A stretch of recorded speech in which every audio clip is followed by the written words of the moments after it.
So, picture this. You got the Kethani, right? These absolutely gorgeous crystalline beings floating around in their cloud cities, spending centuries debating poetry and manipulating starlight like it's Play-Doh. We're talking about a species that makes elves look rough around the edges. Their bodies are translucent, almost glass-like, and they literally glow with this soft inner light that changes colors based on their emotions. These aren't your typical aliens. The Kethani have achieved something humans can barely dream of: 3,000 years of unbroken peace. Not the kind of peace where everyone's too scared to fight, but genuine harmony. They've evolved past physical conflict entirely. Their cities float in massive gas clouds, these incredible crystal structures that would make our best architects weep with envy. Imagine the most beautiful cathedral you've ever seen, but it's alive, growing, and suspended in space surrounded by swirling nebulae. Their daily routine? They wake up and spend hours contemplating the beauty of a single flower. They compose symphonies that last decades, with melodies so complex they need multiple generations to fully appreciate them. They debate philosophy for centuries, not because they can't agree, but because they genuinely enjoy exploring every possible angle of an idea. These beings have turned existence into pure art. The Kethani Council of Wisdoms, that's their government, though calling it government feels too harsh, meets in this massive crystal dome where starlight gets filtered through living prisms. Council sessions look more like meditation retreats than political meetings. They make decisions by achieving perfect consensus, sometimes taking years to reach agreement on simple issues because they want everyone's voice heard. But here's the thing about living in paradise for 3 millennia. You forget that monsters exist. The first warning signs came from the rim worlds, those frontier colonies scattered along the galaxy's edge.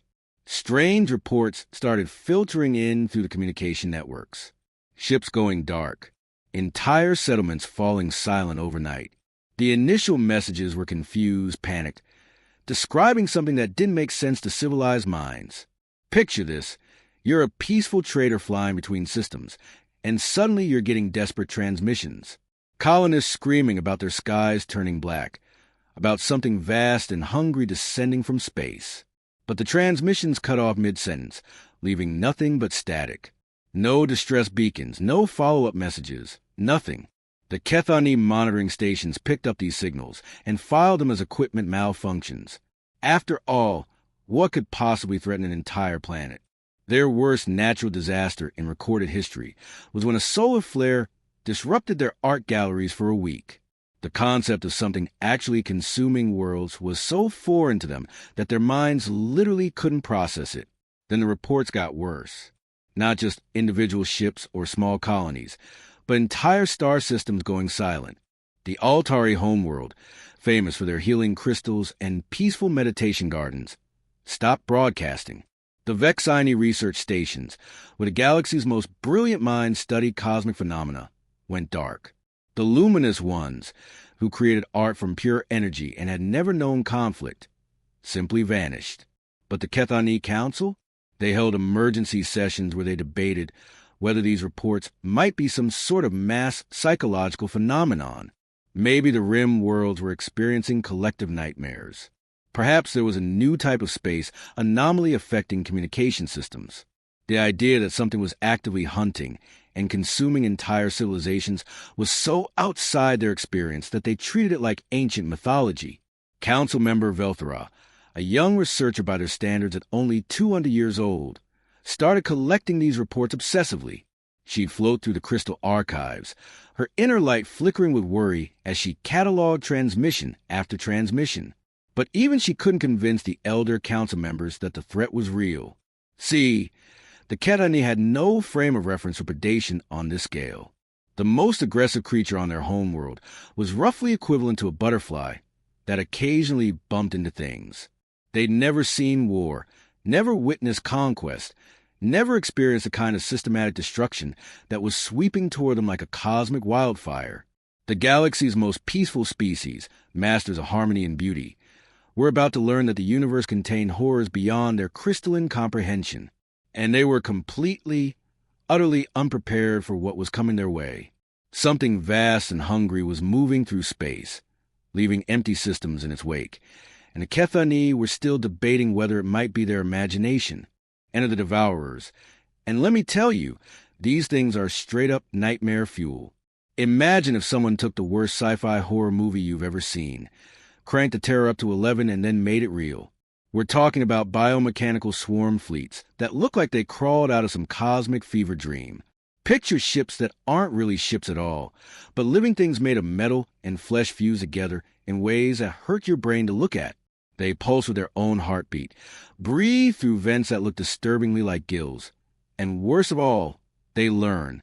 Every defense you throw at them, every trick you try, they adapt to it faster than you can blink.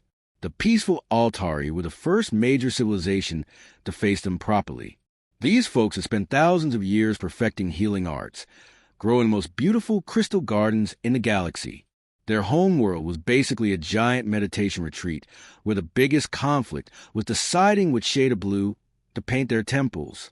3 days. That's all it took. The Altari had these incredible defensive systems, energy barriers that could turn aside meteor storms, healing fields that could repair damaged ships instantly. They were so confident in their peaceful technology that they didn't even evacuate when the first Devourer scouts appeared. They tried to communicate, sending messages of welcome and offering to share their healing knowledge. The Devourers responded by consuming their entire orbital defense grid in 6 hours. Not destroying it, consuming it. The biomechanical swarms literally ate the metal and energy, growing larger and stronger with every bite. By day 2, the Altari were frantically sending distress calls across the galaxy. By day 3, their homeworld was nothing but empty space and scattered debris. But here's the truly terrifying part. The Devourers didn't just destroy things randomly. They were systematic, methodical, almost surgical in their consumption. They'd identify the most valuable biological and technological resources first, strip those away, then work through everything else like they were following some horrible grocery list. The super-intelligent Vexini thought they could outsmart them. These guys were the galaxy's ultimate researchers, with brains the size of small buildings and technology that could manipulate time itself. They had weapons that could tear holes in reality, computers that could calculate the movement of every atom in a solar system. Didn't matter. The Devourers adapted to every weapon, every strategy, every desperate scientific breakthrough the Vexini threw at them. Matter disruptors? The swarms developed new armor that shrugged off molecular breakdown. Time dilation fields? They evolved organs that let them move normally through distorted space-time. Quantum tunneling bombs? They started phase-shifting their entire fleet formation. Watching the Vexini fall was like watching someone use a supercomputer to play chess against an opponent who kept changing the rules mid-game. All that intelligence, all that technology, and it just made them better targets. Word spread fast after that. Refugee ships started pouring into the core systems, packed with survivors telling stories that sounded like delusional ravings. Families crammed into cargo holds, speaking in whispers about skies that bled, about metal teeth the size of buildings, about the horrible silence that followed the feeding. The galaxy went into full panic mode. Species that hadn't spoken to each other in centuries were suddenly forming desperate alliances. Trade routes collapsed as everyone pulled their ships back to defend their homeworlds. The peaceful commerce that had connected thousands of worlds for millennia just stopped. And the Kethani? Poor beautiful. Naive Kethani were still trying to process what they were hearing. Their crystal cities filled with refugees for the first time in their recorded history. These elegant beings who'd spent centuries contemplating the perfect placement of a single flower were suddenly face-to-face with sobbing survivors who watched their entire worlds get eaten alive. The refugees tried to explain, but how do you describe something so alien, so wrong, that your language doesn't have words for it? They'd point to the stars and whisper about darkness that moved, about hunger that could never be satisfied, about the way space itself seemed to scream when the Devourers passed through it. The Kethani's beautiful energy shields, those amazing barriers that could deflect solar flares and cosmic radiation like they were gentle breezes, might as well have been made of tissue paper. The early defense tests were pathetic. The shields would flare up proudly, then just dissolve when Devourers touched them. The swarms would flow through like the barriers weren't even there. For the first time in millennia, these ethereal beings were learning what real terror felt like. That cold, sick feeling in your stomach when you realize that all your beauty, All your peace, all your careful civilization means absolutely nothing to something that sees you as just another meal. The galaxy's golden age was over, and something unspeakably hungry was coming for everyone. That's when Velthara, this young Kethani researcher who'd been obsessively tracking the Devourer reports, stumbles across something that changes everything. Picture her floating through the deepest levels of their crystal archives, those forgotten sections where data goes to collect digital dust. She's been working for days straight, her inner light flickering dim from exhaustion, searching through files that haven't been accessed in centuries. Most Kethani would have given up, but Velthara was different. While her elders debated whether the crisis was even real, she was diving into every database she could find, looking for anything, any weapon, any strategy, any forgotten alliance that might help them survive. The crystal archive chamber stretched on forever, filled with floating data crystals that hummed softly in the darkness. Then she found it, buried in a section marked with warning symbols she'd never seen before, a file so classified that accessing it should have triggered security alerts across their entire system. But with the galaxy falling apart, nobody was monitoring the archives anymore. The file was labeled simply, Soul System, Permanent Quarantine, Never Approach. The moment she opened it, Velthara knew she discovered something incredible and terrifying. The initial survey reports were 3,000 years old, filed by a long-range exploration team that had been mapping the Outer Rim territories. What she read made her crystalline form shiver, with something between fascination and horror. The survey team had found a small yellow star with a collection of planets. Nothing unusual there. But the third planet from the star was unlike anything they'd ever encountered. The reports called it a death world, a term that didn't even exist in Kethani language until they invented it specifically for this place. Get this. The planet had gravity almost 3 times stronger than the galactic standard. Most species would be crushed flat, just try and stand up. The atmospheric pressure was insane. The oxygen levels toxic to most life forms. But that was just the beginning of a nightmare. The weather on this world actively tried to eliminate life. Massive storms that could level mountains, temperature swings that went from boiling hot to freezing cold, precipitation that sometimes fell as solid chunks of ice moving fast enough to crack skulls. The planet's surface was constantly reshaping itself through volcanic activity and seismic events that would register as apocalyptic disasters on any civilized world. But somehow, impossibly, life had not just survived on this hellscape, it had thrived. And not gentle, peaceful life like the galaxy was used to. This was life that had been forged in constant warfare against the planet itself. Every single organism was a weapon designed by millions of years of brutal natural selection. The dominant species called themselves humans, and reading about them made Velthara's light flicker with disbelief. These creatures had dense bone structures to handle the crushing gravity, redundant organ systems in case parts of them got damaged, and healing abilities that bordered on the miraculous. They could survive injuries that would instantly kill most galactic species. But the really scary part? They seemed to enjoy the challenge. The survey reports described humans deliberately seeking out the most dangerous parts of their world for something they called recreation. They would climb the tallest mountains during storm seasons, dive into crushing ocean depths, and actually hunt the predatory creatures that share their world. Not for food or defense, but apparently just for fun. The survey team's final report was basically one long horror story.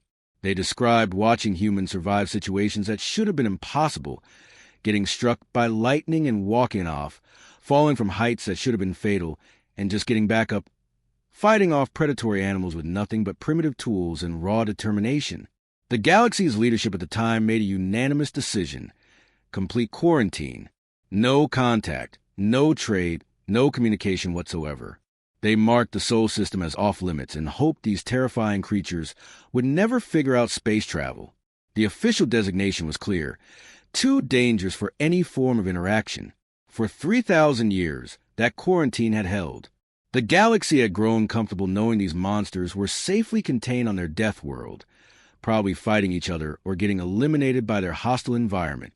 But now, with the Devourers consuming everything in their path and every conventional defense failing, Velthara stared at those ancient files and felt something she'd never experienced before: hope mixed with absolute terror.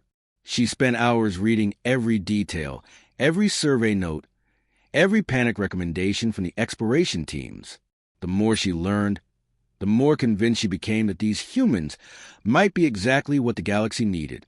Not despite their savagery, but because of it. Getting the council to listen was the hardest thing she'd ever done. These peaceful beings heard her description of humanity and recoiled in horror. Contact with Deathworld savages? Break a 3,000-year quarantine? It went against everything they believed in. But with refugee ships arriving daily and the Devourers closing in, Veltharoth finally convinced them with one simple argument. We're all going to die anyway. What do we have to lose? When the human fleet finally shows up, nobody in the galaxy knows what to expect. The Kethani had sent their desperate message into void 3 weeks earlier, breaking the most sacred quarantine in galactic history. Most of the council secretly hoped these humans would ignore them completely. Better to die with dignity than invite monsters to their doorstep. Then the sensors started going crazy. The fleet that dropped out of hyperspace looked nothing like what any civilized species would consider proper starships. Forget the elegant curves and glowing energy fields that every respectable civilization used.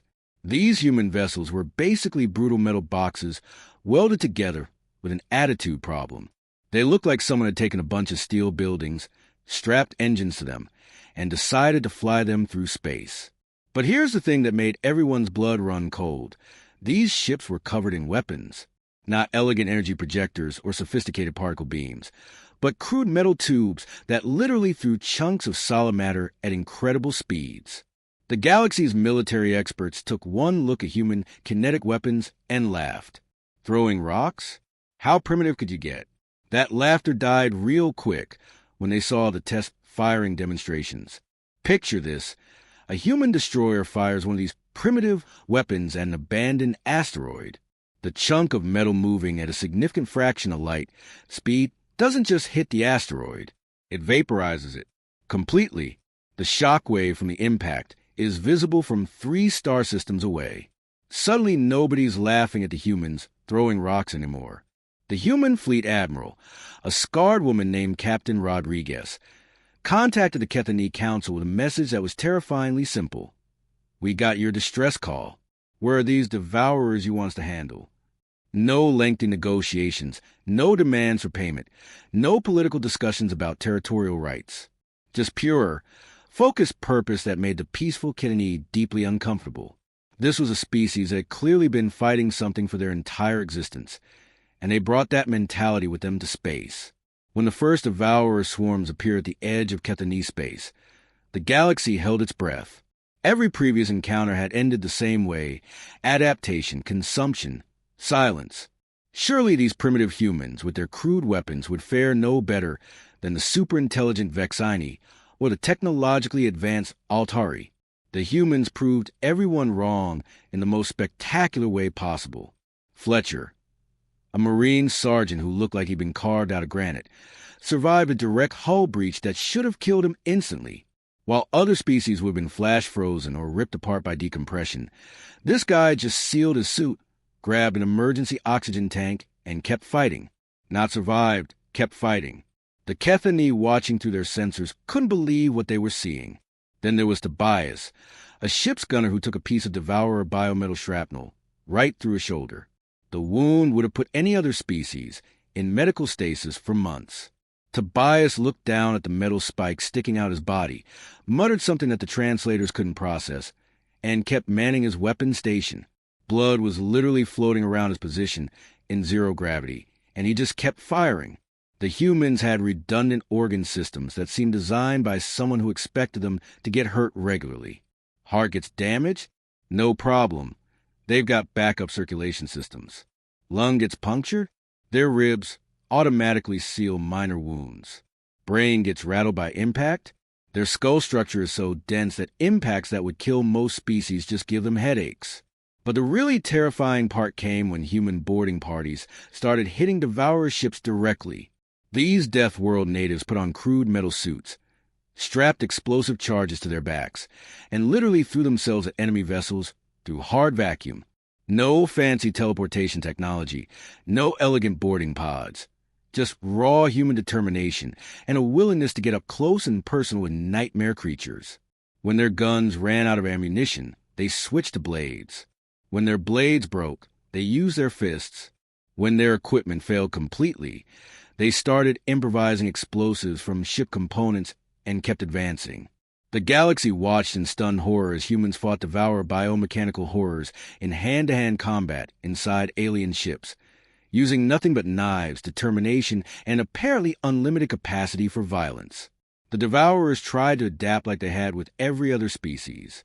But how do you adapt to an enemy that keeps changing tactics not through sophisticated planning, but through pure creative brutality? Every time the swarms developed a counter to human weapons, the humans would switch to something completely different, sometimes mid-battle. Watching humans fight was like watching controlled insanity. It was terrifying and magnificent at the same time, leaving the galaxy's observers wondering if they'd just traded one monster for another. But these monsters were fighting for them, and that made all the difference. 3 months. That's all it took. Let that sink in for a moment. 3 months to completely eliminate a threat that had been consuming the galaxy's greatest civilization for years. The Devourers had steamrolled through star systems, adapted to every defense, outsmarted the most brilliant minds in known space. And these primitive humans from their quarantine death world wrapped up the entire nightmare in a single season. The galaxy watched in stunned silence as humanity systematically turned the tide of what everyone thought was an unwinnable war. It wasn't just that they stopped the Devourer advance. That would have been miracle enough. These Deathworld natives actually went on the offensive, hunting down every last swarm ship, like they were following some cosmic extermination checklist. The human strategy was unlike anything the galaxy had ever seen.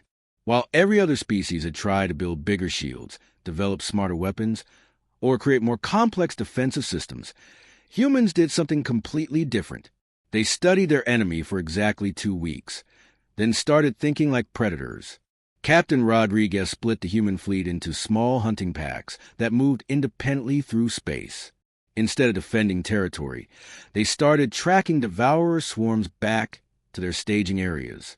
While the biomechanical horrors were busy adapting to human weapons, the humans were busy learning Devourer behavior patterns. The breakthrough came when Lieutenant Hayes, a young tactical officer who'd grown up hunting dangerous animals on Earth, noticed something everyone else had missed. The Devourers weren't just consuming randomly. They were following specific migration routes through space, like wolves following caribou herds across the Arctic. Once the humans figured out the pattern, the war became a systematic elimination operation. Human strike teams would set up ambushes along Devourer migration routes, using their crude kinetic weapons to devastating effect. The swarms would arrive expecting to feed, and instead find themselves trapped in carefully planned killing zones. But the real genius was how humans dealt with the Devourer's adaptation ability. Every other species had tried to build the perfect weapon, and then got frustrated when their enemies adapted to it. Humans took the opposite approach. They deliberately kept changing tactics before the Devourers could adapt. Sergeant Fletcher's Marine unit became legendary for their boarding tactics. They'd hit a Devourer ship with conventional weapons, then switch to explosives, then use flame units, then go to blade combat, sometimes cycling through 4 different attack methods in a single engagement. The biomechanical swarms couldn't keep up with enemies who refused to stick to one strategy. The galaxy's military observers were taking notes frantically, trying to understand how these primitive warriors were succeeding where advanced civilizations had failed. The answer was uncomfortable. Humans had been fighting for survival their entire evolutionary history. Every other species had achieved peace and prosperity, then try to remember how to wage war when the crisis hit. Humans had never stopped being warriors. Word spread through the refugee fleets and survivor colonies as reports came in. Devourer swarm eliminated near the Cygnus sector. Biomechanical staging area destroyed in the Orion Arm. Enemy fleet trapped and neutralized at the Galactic Rim. One by one, the nightmare creatures that had terrorized the galaxy were being systematically hunted down and eliminated. The most incredible part was watching human casualties. Every other species had lost entire fleets trying to fight the Devourers. Human losses were surprisingly light, Not because they were invulnerable, but because they were smart about violence in ways that peaceful species couldn't understand. They knew when to retreat, when to press an advantage, and how to minimize losses while maximizing damage to their enemies. By month 3, it was over. The last confirmed Devourer swarm was cornered near a dead system and eliminated by a joint human task force. The galaxy collectively held its breath, waiting for the next wave, the hidden reserves, the inevitable counterattack. But nothing came. The humans had actually done it, complete extermination of a threat that had seemed unstoppable. As the human fleet prepared to return to their quarantine system, representatives from every surviving species gathered to witness their departure. The Kethani crystal cities were packed with refugees who'd traveled from across the galaxy just to see the Deathworld warriors who'd saved them all. Admiral Garrett, a battle-scarred veteran whose weathered face told stories of a lifetime spent fighting, approached the crowd of grateful survivors. Velthara floated forward as the unofficial representative of the galaxy, her crystalline form glowing with nervous anticipation. Everyone expected demands. Territory rights, resource tributes, political concessions. The spoils of victory that any conquering force would claim. The humans had just proven they were the deadliest species in known space. Surely they want something in return for saving everyone. Instead, Admiral Garrett looked directly at Velthara with eyes that had seen too much combat, but still held something unmistakably human: compassion. His words were simple, direct, and absolutely terrifying in their implications. If something like this happens again, call us. We'll come. That was it. No demands, no negotiations, no political maneuvering. Just a promise from one warrior to the people she'd sworn to protect. And then the Deathworlders were gone, disappearing back into their quarantine system like they'd never been there at all. They left behind a galaxy that finally understood a fundamental truth about survival. Sometimes you need monsters to fight monsters.